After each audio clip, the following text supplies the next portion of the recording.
When a mysterious Turkish military cargo landed in Pakistan, India sounded the alarm. But what really was inside? The answer might change the battlefield forever.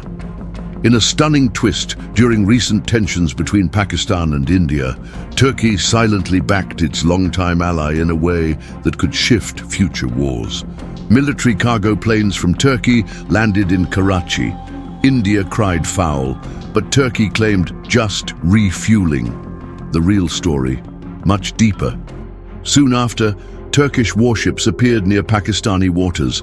Again, India protested. But behind the diplomatic smokescreen was a cutting-edge military alliance, specifically the arrival of Turkish swarm drones. Swarm drones, a game-changer in modern warfare. Small, cheap, AI-powered and deadly when flying in coordinated groups. Think of bees attacking a bear. These drones overwhelm enemy defenses with sheer numbers and intelligence. One drone stood out. The Turkish-designed ZIHA-3, now operational in Pakistan. It's a loitering munition. It circles, hunts and strikes when ready. Built for swarm attacks, it's light, fast and hard to detect. And it carries OMTAS, an anti-tank missile system deadly to radar and air defense units.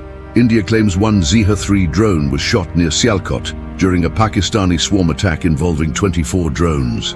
Even if true, that's the point.